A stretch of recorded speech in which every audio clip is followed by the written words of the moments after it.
छोटे से बिल्कुल देहाती से अरकानसास के गांव में बड़े होना मतलब अगर आप जरा भी अलग हो तो लोग नोटिस कर लेते थे, और मैं अलग थी। हाय, मेरा नाम एशली है और ये कहानी है कि कैसे मेरी सबसे बड़ी तकलीफ मेरी सुपर पावर बन गई, और फिर दोबारा मेरी तकलीफ। जब से मैं एक बच्ची थी मुझे सुनने में दिक्कत होती थी और मुझे अजीब सा डिवाइस पहनना पड़ता था बाएं कान में। मॉम डैड ने कहा था कि कभी भी इसे निकालना मत, ये बहुत खतरनाक हो सकता है। और जैसे जैसे मैं बड़ी हो रही थी मैं इसे उतारना चाहती थी। पेजिंग एजेंट एशली सुनाई दे रहा है। मॉली क्लास की क्लाउन भी थी और क्लास की बुली भी। अक्सर मेरे हियरिंग डिवाइस को छेड़ती रहती। मैंने कहा एशली सुनो, सिक्योरिटी को खतरा है। पूरी क्लास पेट पकड़ पकड़ कर हंसती और टीचर्स तो उससे डरते थे। आखिरकार कोई बेइज्जत नहीं होना चाहता। घर का माहौल भी कुछ अच्छा नहीं था।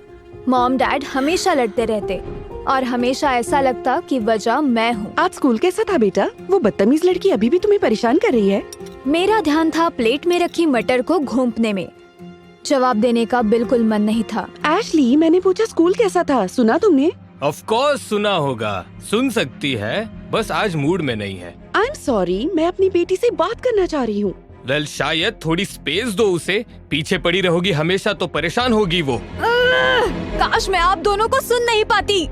मैंने पहली बार अपनी डिवाइस को एक झटके से निकाल दिया और एक ऐसी तीखी चुभती हुई आवाज सुनाई दी जैसे कोई कुत्ते की सीटी मेरे दिमाग के बीच में बजा गया हो। बेटा नहीं! मॉम डैड दौड़ कर आए और वापस डिवाइस कान में ठूंस दिया। दर्द से मैं लगभग बेहोश हो गई थी। होश आया तो मैं एकदम शॉक में थी। वो क्या था? इसीलिए कहते हैं हमारी बात मानो, ये डिवाइस तुम्हारी सुरक्षा के लिए है, फिर से मत उतारना। लेकिन किससे बचाता है? बहरेपन से? कुछ गड़बड़ थी, पर दोबारा डिवाइस निकालने की मेरी हिम्मत नहीं हुई। मेरे ज्यादा दोस्त नहीं थे, पर मॉम डैड ने मुझे एक हारमोनिका बॉटल दी थी। सुनने की तकलीफ के बावजूद हारमोनिका कैप पर फूंकने से छोटी सी धुन निकलती थी और मैं खुश हो जाती थी। हाँ, ये छोटी सी बात है, पर छोटी छोटी खुशियों से ही तो जिंदगी बनती है ना? हाई स्कूल में मॉम ने मुझे किसी एक्स्ट्रा करिकुलर में घुसा दिया, दोस्त बनाने के लिए। मैंने सॉकर टीम ज्वाइन की। यही एक चीज थी जिसमें मैं अच्छी थी, पर मुझे पता नहीं था मॉली भी टीम में थी। मैं कोई भी गलती करूँ तो मुझे चिढ़ाने आ जाती थी। हे ट्रैशली, इमेजिनरी गाने सुनना छोड़ के गोल तो कर दो। हमारे सबसे बड़े राइवल के खिलाफ होने वाले आखिरी गेम में मुझे डर था कि मैं गलती कर दूंगी और मॉली जिंदगी भर मुझे सुनाएगी। हम जीतने के 1 पॉइंट दूर थे। डिफेंस टाइट था। मुझे पता ही नहीं था कि मॉली मुझे बॉल पास करने वाली है। एशली, ध्यान दो। उसने गेंद हवा में उछाली। मैंने सीने से रोकने की कोशिश की, लेकिन उसकी जगह सीधे मुंह के बल गिर गई। हम मैच हार गए। मुझे लगा था ये चीज सुनने में मदद करती है। बस अब बहुत हो गया। मैं उठी और गेंद सीधा मॉली के सिर पर दे मारी। मैंने तुम्हें साफ सुना था। बैम! गेंद उसके चेहरे पर जोर से लगी। वो गुस्से में मुझ पर टूट पड़ी, मुझे जमीन पर गिरा दिया और फिर मेरा हियरिंग डिवाइस खींचने लगी। मुझे दो ये। रुको, नहीं, हेल्प, कोई मदद करो। पर इससे पहले कि कोई आ सके, उसने डिवाइस निकाला और मैदान के पार फेंक दिया। और वही भयानक दर्दनाक आवाज फिर शुरू हो गई। मेरे सर और पूरे शरीर में सनसनी फैल गई। मैं घुटनों पर बैठकर दर्द से चीखने लग गई। और फिर चुप्पी, हर तरफ सन्नाटा। मैंने अपनी आंखें खोली और जो देखा उससे हैरान हो गई। कोई हिल नहीं रहा था। पूरी दुनिया जैसे थम गई थी। रेफरी का हाथ मॉली को पकड़े हुए था, उसे रोकने की कोशिश में, पर कोई हिल क्यों नहीं रहा था? हेलो गाइस, क्या हो रहा है? और बात यह है कि खुद को चिल्लाते हुए मैं सुन सकती थी, एकदम साफ, सुनने की मशीन के बिना। मैंने डिवाइस को ढूंढने के लिए नजर दौड़ाई और वो गोल पोस्ट पर मिल गया। जब मैंने उसे कान में डाला तो फिर से वही भयानक आवाज आने लगी। पर इस बार जब मैंने आँख खोली तो सब फिर चलने लगे थे। रेफरी मॉली को पकड़कर मैदान से बाहर ले जा रहा था और दूसरी टीम से मेरी उम्र का एक लड़का मेरे पास खड़ा था। मुझे लगा ये कोई ताना मारेगा, पर उसने तो अपना हाथ आगे बढ़ाया। सॉरी तुम्हारे साथ ऐसा हुआ। ओह, अजीब है, डिवाइस मिल गया तुम्हें? हाँ, एनीवे, पुलिस का शिकार मैं भी हूँ। मैं जैस्पर हूँ बाय द वे। उसने अजीब से सनग्लासेस पहने थे जो एक मेटल के तार से बंधे हुए थे। मैं इन्हें नहीं उतार सकता वरना सूरज से कुछ हो जाएगा, पता नहीं। बस तुम स्ट्रॉन्ग रहो और इसे नजरअंदाज करो। जिसे लोग तुम्हारी कमजोरी समझते हैं वो तुम्हारी सबसे बड़ी ताकत बन सकती है। मेरी सबसे बड़ी ताकत? ओके, ऐसा कुछ तो जरूर था जो मेरे पेरेंट्स मुझसे छुपा रहे थे। मतलब मैं कोई दावा नहीं कर रही, पर डिवाइस में कुछ तो ऐसा था जो समय रोक सकता था। जब मैं घर आई तो सोचा इसके बारे में अपने पेरेंट्स को बता दूं, पर पता नहीं था वो कैसे रिएक्ट करेंगे और मैं भी पहले कंफर्म करना चाहती थी। तो मैंने डिनर पर एक छोटा सा एक्सपेरिमेंट किया। तुम्हारे कोच का फोन आया था। उस लड़की मॉली के साथ कोई लड़ाई हुई ना? बहुत हो गया, मैं उसकी माँ को कॉल करूंगी। ओ कम ऑन, इससे मदद होगी एशली की। मम्मी के पल्लू में छिपना। तुम्हें लगता है इसके स्कूल में सब ठीक हो जाएगा? तो तुम चाहते हो उसे रोज परेशान किया जाए? डिनर टेबल से उठकर मैं सीधी बाथरूम में जाकर बंद हो गई। इनका झगड़ा अब मैं और नहीं सुन सकती थी। मैंने अपना ईयरपीस निकाला और उस भयानक रिंगिंग का सामना करने के लिए तैयार हो गई। जब वो सब खत्म हुआ और मैंने अपनी आंखें खोली तो खामोशी छा चुकी थी। मेरे पेरेंट्स की चिल्लाने की आवाज बंद हो गई थी। मैं किचन में वापस जाने से डर रही थी। हजारों ख्याल मेरे दिमाग में घूम रहे थे, पर जब मैं डिनर टेबल तक पहुंची तो मेरे पेरेंट्स वही थे जहां मैं उन्हें छोड़ कर गई थी। मॉम का फोर्क हवा में ही रुका था। डैड के चेहरे पर स्पेगेटी सॉस जमी हुई थी। फिर मुझे एहसास हुआ मुझे बाहर का ट्रैफिक नहीं सुनाई दे रहा था, ना ही बच्चे के रोने की आवाज, ना हवा। मैं बाहर गई तो देखा कि पूरा पड़ोस समय में थमकर जम चुका था। कहीं मैंने कुछ तबाह तो नहीं कर दिया? मुझे शहर के लुकआउट पर जाना होगा ताकि देख पाऊं कि कहां तक इसका असर हुआ है। मैंने पड़ोसी को अपनी साइकिल पर जमा हुआ देखा और मुझे उसकी जरूरत थी। मैंने उसकी फोटो खींची ताकि साइकिल वापस लाकर उसे उसी पोज में बैठा सकूं। फिर उसे उठाया और प्यार से साइड वॉक पर रख दिया। साइकिल लेकर मैं निकल पड़ी ओवरलुक की तरफ, जहां से पानी तक सब दिखता था। मैंने क्षितिज की ओर देखा, इस उम्मीद में कि कहीं कुछ तो हिल रहा हो। नदी भी बहती हुई नहीं दिख रही थी, पर फिर मुझे कुछ दिखा। एक मछुआरा पानी में अपनी फिशिंग रॉड खींच रहा था। पूरी दुनिया को जमा देने की जिम्मेदारी अपने कंधों पर शायद नहीं उठा सकती थी मैं। मुझे घर जाकर जवाब तलाशने होंगे। वापस जाने के लिए मुड़ी तो देखा कुछ कार्स पार्क्ड है। मैंने खिड़की से झांक कर देखा, मेरे क्लासमेट्स मेकआउट कर रहे थे। मेकआउट करते हुए जम गए थे। मुझे लगा था कि मेकआउट स्पॉट एक अफवाह है। ये नहीं चाहिए था मुझे। एक और चीज जो याद दिलाए कि मैं एबनॉर्मल हूँ। मैंने कभी किसी को किस नहीं किया था। फिर एक कार में मैंने खिड़की पर जाने पहचाने ब्लॉन्ड बालों का गुच्छा देखा। वो मॉली थी और उसके बगल में था जैस्पर। क्या बकवास है। मुझे पता नहीं था कि ये एक दूसरे को जानते भी हैं। वो लड़का जिसने मुझे मेरी बुली से बचाया था, लग रहा था कि उससे बहस कर रहा है। क्या वो डेट कर रहे थे या ब्रेकअप? अचानक मैं गुस्से से भर गई। मुझे कुछ तो करना होगा। मैंने जमीन पर एक छिपकली देखी, उसे उठाया और खिड़की की दरार से मॉली की गोद में फेंक दिया। फिर मैं एक पेड़ के पीछे छुपी, अपना डिवाइस वापस पहना और मॉली के चीखने का इंतजार किया। वो घबराकर चीखते हुए कार से बाहर निकल आई। मैं अपनी हंसी रोक नहीं पाई। अचानक मैं पावरफुल महसूस करने लग गई थी। ये कोई कमजोरी नहीं, ये तो ताकत थी। ओह नो, साइकिल लौटाना तो भूल ही गई। मैं घर भागी और साइकिल को जहाँ पाया था वही छोड़ दिया। जब मैं घर पहुँची तो मेरे पेरेंट्स बहुत गुस्से में थे। कहाँ थी तुम? हमने तुम्हें जाते हुए भी नहीं देखा। हम बहुत डर गए थे। स्वीटी, वो ठीक है, घर वापस आ गई ना, इतना परेशान मत करो उसे। मैं बस एक साइकिल की राइड पर गई थी ताकि आप दोनों की लड़ाई से दूर जा सकूं। मैंने खुद को कमरे में बंद कर लिया। काश अपने पावर से मैं अपने पेरेंट्स की लड़ाइयाँ बंद करा सकती। मैंने सोचा शायद मैं कर सकती हूँ, सबकी चहीती चुलबुली बेटी बनके जो उन्हें चाहिए थी। तो मैंने शुरू कर दिया प्लान बनाना। पहले मैं समय को रोकूंगी ताकि दोस्त बना सकूं। जब मैं अपने लॉकर पर थी, मैंने कुछ कूल अल्टरनेटिव लड़कियों को एक बर्थडे सेलिब्रेशन के बारे में बात करते सुना। पार्टी अच्छी थी, पर मेरे लिए कोई इलेक्ट्रॉनिक बेबी डॉल नहीं लाया जो मैं बचपन से चाहती थी। हाँ, जानती हूँ मैं बड़ी हो गई हूँ, पर मैं कब से इसकी बात कर रही हूँ। ये मेरा ड्रीम गिफ्ट है। मैंने ईयरपीस निकाला, उसकी जानी पहचानी दर्दनाक आवाज को सहा और काम पर लग गई। मैं स्कूल से निकली, बाइक से पास के टॉय स्टोर गई और ढूंढ ली वही इलेक्ट्रॉनिक बेबी डॉल। गहरी सांस भर के मैंने ईयरपीस वापस पहना, उन लड़कियों के पास गई और मुस्कुराई।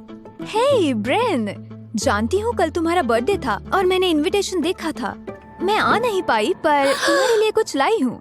ओह my God, no way! Electronic baby doll? हाँ, ये सुसु और पॉटी करती है। बिल्कुल यही तो चाहिए था। तुम कमाल हो, आओ गले मिलो यार। मैंने ब्रेन और उसके दोस्तों को मूवी देखने बुलाया था और दूसरे कमरे में मॉम डैड की बातें सुनाई दे रही थी। मैं बहुत खुश हूँ, उसने आखिर दोस्त बना ही लिए। अब बस काश वो अपने ग्रेड्स भी ठीक कर ले। हाँ बिल्कुल डैड। ठीक है, टाइम खत्म। एशले, मुझे ये प्रॉब्लम समझाओ। मैं अलजेब्रा में बहुत ही ज्यादा खराब थी, तो मैंने सोचा थोड़ा टाइम ले लेती हूँ। प्रॉब्लम?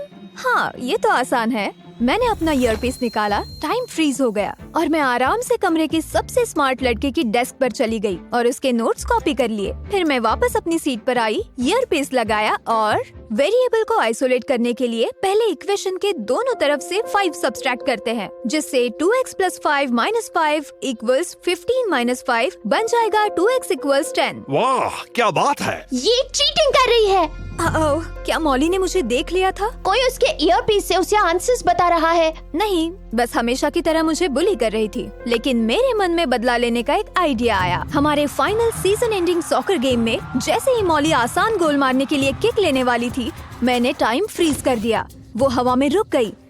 फिर मैंने बॉल को थोड़ा सा दाईं ओर खिसका दिया। जब मैंने टाइम अनफ्रीज किया और उसने किक मारी, वो सीधे अपने बट के बल गिर गई और बॉल को एकदम मिस कर दिया। उसका चेहरा लाल हो गया। तुम्हें अपनी आंखें चेक करानी चाहिए। यहाँ कुछ गड़बड़ है। और चाहे बार बार टाइम फ्रीज करने में मुझे बहुत तेज दर्द हो रहा हो, पर बड़ा मजा आया मॉली का चेहरा देखकर। जब मैंने फील्ड फ्रीज की, गोल पोस्ट को जगह से थोड़ा हिलाया, गोली को घुमाया, टाइम अनफ्रीज किया और विनिंग गोल मार दिया। भीड़ एकदम पागल हो गई। मेरे सभी टीममेट्स ने मुझे उठाकर जश्न मनाया, जबकि मॉली साइड में बैठकर मुंह फुलाए खड़ी थी। और एक्साइटमेंट कम होने पर मैंने जैस्पर को अपनी तरफ आते देखा। वाह, क्या बढ़िया खेला तुमने। मुझे पता नहीं था तुम यहाँ होगे। हाँ, मेरा बेस्ट फ्रेंड दूसरी टीम में खेलता है। उम्मीद है वो मुझे दुश्मन से बात करने के लिए माफ कर देगा। हे, क्या तुम बाद में हैंग आउट करना चाहोगी? मैंने पलक झपकाई। सीरियसली? अपनी नजर के कोने से मैंने मॉली को गुस्से में घूरते हुए देखा। तुम डेट नहीं कर रहे उससे? मॉली? नहीं, मैं मॉली को डेट नहीं कर रहा। मैं हिचकिचाई। मैंने देखा था। क्या? तुमने क्या देखा? रहने दो। एक अजीब सी चुप्पी छा गई और मुझे कुछ तो करना था, तो मैंने अपनी हार्मोनिका बॉटल उठाई और एक सिप लिया। फिर बिना सोचे मैंने कैप में फूंक मार दी। मैदान में एक तेज अनएक्सपेक्टेड सी सीटी की आवाज गूंज उठी। जैस्पर उछल पड़ा। क्या तुम्हारी वाटर बॉटल ने अभी आवाज निकाली? पता नहीं क्यों मैंने भी नाटक कर लिया, बिल्कुल उसी की तरह हैरान होने का। शायद मैं एक्साइटमेंट में शेयर करना चाहती थी या शायद मैं बहुत नर्वस थी। मैंने बॉटल को देखा और फिर दोबारा कोशिश की। कैप से एक छोटी प्यारी सी धुन निकली। नो वे! जैस्पर मुस्कुराया। ओके, ये तो सच में कमाल है। तुम्हें ये चीज मिली कहाँ से? गिफ्ट थी। जैस्पर ने मुस्कुराते हुए सिर हिलाया। ठीक है, तो क्या मैं हाँ समझूं? हाँ। बेहतरीन, मैं तुम्हें 1 घंटे में लेने आऊंगा। हम लुकआउट पॉइंट चलेंगे। मैंने सिर हिलाया, हार्मोनिका बॉटल को ऐसे पकड़े हुए जैसे उसने कोई सीक्रेट सुपर पावर दिखा दी हो, क्योंकि शायद उसने ऐसा किया भी था। शायद मैंने जोर से घूंट भरा। Lookout point? क्या होगा वहाँ? मेरी पहली किस? लेकिन मैं बहुत आगे की सोच रही थी। पहले मुझे अपना टेक होम अलजेब्रा टेस्ट पूरा करना था। 1 घंटे में तो मैं कर नहीं सकती थी, तो मैंने थोड़ी टिकड़म लगाई। जेनिटर के पास स्कूल की हर रूम की मास्टर की थी, तो जैसे ही वो हॉलवे में दिखा, मैंने टाइम फ्रीज कर दिया और उसकी बेल्ट से चाबियां निकाल ली। लेकिन इस बार मेरे कान का दर्द बहुत ज्यादा तेज था। मुझे जल्दी कुछ करना होगा। मैंने अपने टीचर्स का ऑफिस खोला और बहुत सावधानी से टेस्ट रिजल्ट्स ढूंढने लगी, ये ध्यान रखते हुए कि चीजें ज्यादा नहीं ले। आखिरकार मुझे पेपर्स मिल गए, पर जैसे ही मैं आंसर्स की फोटो ले रही थी, मेरे कान में एक भयानक तेज रिंगिंग शुरू हो गई। मैं मेज पर गिर गई, दर्द सहने की कोशिश करते हुए, लेकिन गलती से टीचर का मग गिर गया और पुरानी कॉफी पूरे टेस्ट पर फैल गई। मैं ऑफिस से भागी, दरवाजा लॉक किया, चाबियां वापस जेनिटर की बेल्ट पर लगा दी और फिर से गिर गई। फिर मैंने ईयरपीस लगाया और स्कूल से भाग गई ताकि मुझे कोई देख न ले। मैं घर पहुंची और जैस्पर का इंतजार किया, लेकिन वो आया ही नहीं। उसने मुझे टांग दे दी हद है। गुस्से में अपने पड़ोसी की बाइक उधार लेकर मैं लुकआउट पॉइंट पर गई और वहाँ जैस्पर था। रात में सनग्लासेस पहने रिच पर बैठा था और बड़ी जोर से मॉली का हाथ पकड़े हुए था। ओह हाय जैस्पर, तो तुमने मुझे मॉली के लिए छोड़ा? बढ़िया। रुको, क्या तुम दोनों मिले हुए हो? मुझे बेइज्जत करना चाहते हो? एशली नहीं, ऐसा बिल्कुल नहीं है। तो फिर कैसा है? तुम सनग्लासेस के पीछे क्या छुपा रहे हो? तुमने कहा था तुम्हें सूरज से दिक्कत है, लेकिन अब तो रात है। हमें अकेला छोड़ दो फ्रीक। रास्ता साफ होते ही मैंने अपना ईयरपीस निकाला और फिर जैस्पर के सनग्लासेस उतारे, लेकिन तभी किसी के हाथ ने मेरी कलाई पकड़ ली। वो जैस्पर था। चौंक कर मैंने जल्दी से उसे ग्लासेस पहना दिए। उसका हाथ ढीला पड़ गया। क्या वो अनफ्रीज हो गया था? धत्तरे की। जब मैं सुरक्षित दूरी पर नीचे पहुंची, मैंने टाइम वापस चालू किया। आज मैं लगभग पकड़ी ही गई थी। मैं बहुत लापरवाह हो रही थी। इससे पहले कि कुछ बिगड़ जाए, मुझे जानना होगा मेरे साथ दिक्कत क्या है। तो उस रात जब मॉम और डैड सो रहे थे, मैंने टाइम फ्रीज किया ताकि वो जाग न सके और थोड़ी खोजबीन की। डैड के ऑफिस में मैं हैरान थी अपने एडॉप्शन पेपर्स देखकर। तब मैं 3 साल की थी। मुझे यकीन नहीं हो रहा था। अब मेरे पास और सवाल थे। अगली सुबह मॉम गुस्से से आग बबूला होकर मेरे कमरे में आई। एशली, स्कूल ने कहा कि उन्होंने तुम्हें टीचर के ऑफिस में घुसते पकड़ा। किसी ने टेस्ट आंसर पर कॉफी गिरा दी। क्या सोच रही थी तुम? मैं कुछ अच्छा करना चाहती थी ताकि आप दोनों निराश ना हो। वेल, निराशा तो हो गई है। मैंने कहा था कि तुम उस पर बहुत दबाव डाल रही हो। और तुम्हारे बिना दखल की पेरेंटिंग भी बहुत काम कर रही है ना?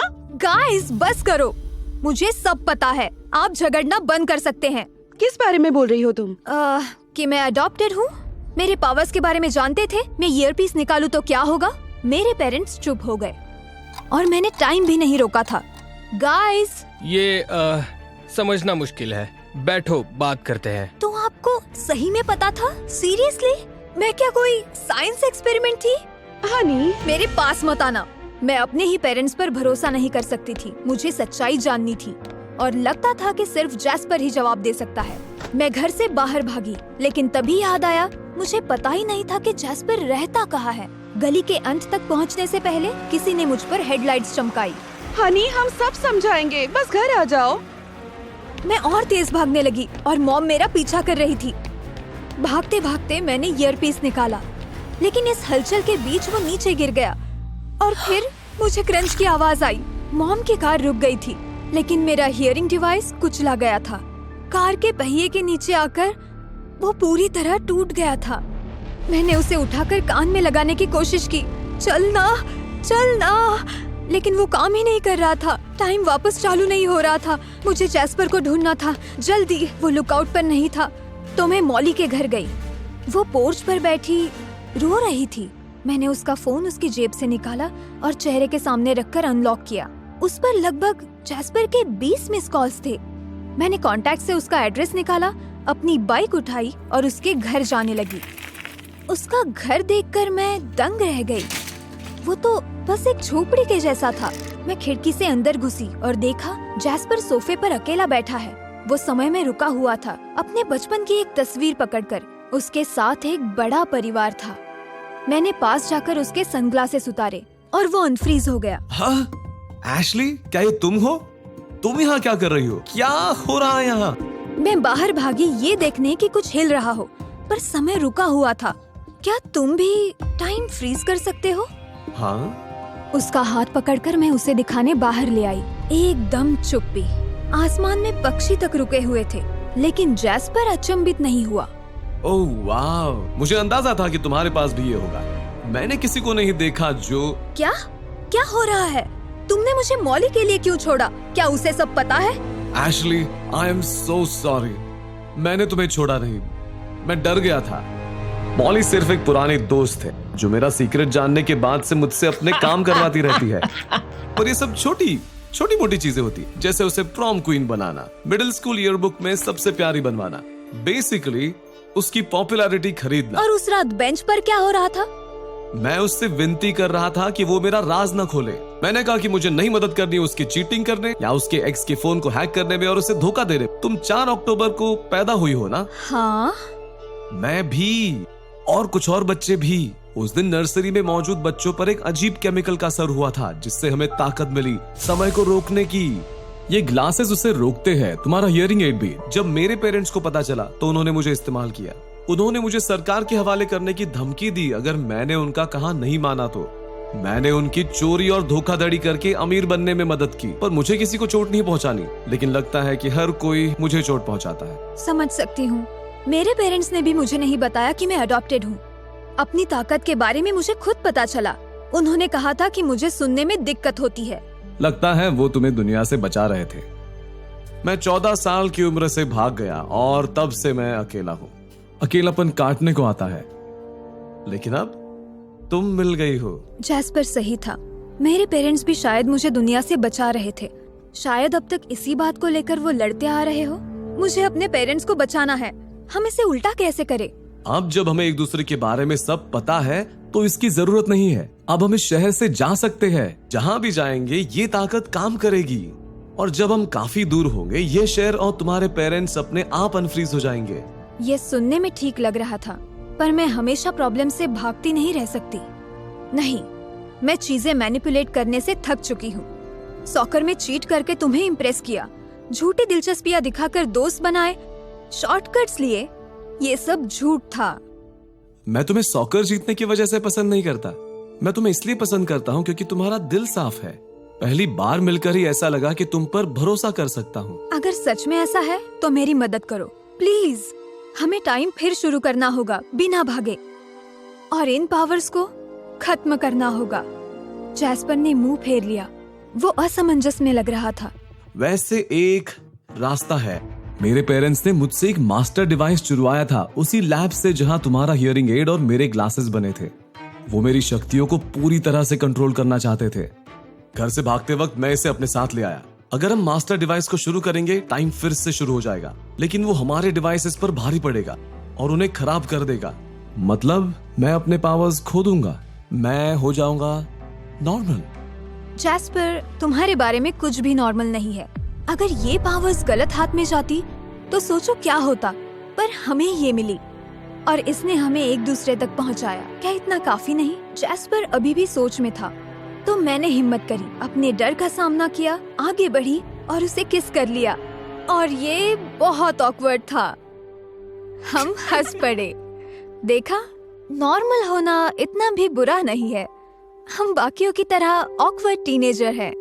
उसने मुझे वापस किस किया और इस बार वो बिल्कुल नॉर्मल नहीं, मैजिकल था। इतना भी नॉर्मल नहीं है ना? ठीक है एशली, बस वादा करो कि हम दुनिया का सामना एक साथ करेंगे, चाहे जो हो जाए। हमें बस एक काम पहले करना होगा। हम दोनों स्कूल में घुसे और कुछ चीजों को ठीक किया। फिर जैस्पर ने मास्टर डिवाइस निकाला और उसे एक्टिवेट किया। अचानक चीजें धीरे धीरे फिर से हिलने लगी। उसने डिवाइस जमीन पर गिराया और उस पर पैर मार दिया। फिर अपने ग्लासेस नीचे फेंके और उन्हें भी तोड़ दिया। मैंने भी मिलकर उनका कचूमर बनाना शुरू कर दिया और हमारे आसपास चीजें पहले की तरह चलने लगी। ओह, शुक्र है। जब मैं घर पहुंची, मॉम और डैड किचन टेबल पर हाथ पकड़े बैठे थे। हनी, ओह माय गॉश, मैं कितनी खुश हूँ कि तुम सेफ हो। ये सब तुम्हारी वजह से हुआ है। जो अगर तुमने बस करो, एक दूसरे को ब्लेम करना बंद करो। मुझे सब पता है। जानती हूँ कि आपके झगड़े मुझे सुरक्षित रखने के लिए होते थे, लेकिन एक बात बताओ, आपने मुझे अडॉप्ट क्यों किया? तुम्हारी बर्थ मॉम तुम्हें छोड़ गई जब उन्हें तुम्हारी पावर्स का पता चला। वो डर गई थी। हम तुम्हें अडॉप्ट करने के लिए एक परिवार से लड़ रहे थे, एक भ्रष्ट परिवार से, ताकि तुम्हें बचा सके। शूट, मेरी आंखों से आंसू आ गए। आप मुझे सबसे ज्यादा प्रोटेक्ट तभी कर सकते हैं जब एक दूसरे से अच्छे रहें। इसके बारे में हम दोनों की सोच अलग है। और आखिर में मैं समझती हूँ, मैं खुशकिस्मत हूँ कि आप दोनों ने मुझे पाला, लेकिन मैं तय कर चुकी हूँ कि मेरे लिए क्या सही है। मेरे पेरेंट्स ने उत्सुकता में हाथ पकड़े। मैंने अपना ईयरपीस तोड़ दिया। क्या? मैं बस नॉर्मल होना चाहती हूँ, उसके साथ आए दर्द और खूबसूरती दोनों के साथ। मॉम और डैड ने एक दूसरे का हाथ थाम लिया। मुझे लगा वो नाराज होंगे, लेकिन उसकी जगह उन्होंने मुझे गले लगा लिया। ये सुनकर मुझे बहुत खुशी हुई। मुझे भी। पहली बार हम तीनों एक साथ जुड़े हुए महसूस हुए। कुछ समय बाद जैस्पर और मैं डेट करने लगे।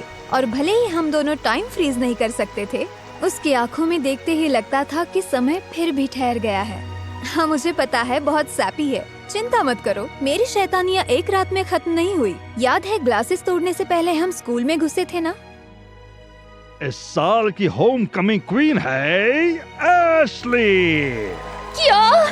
जैस्पर!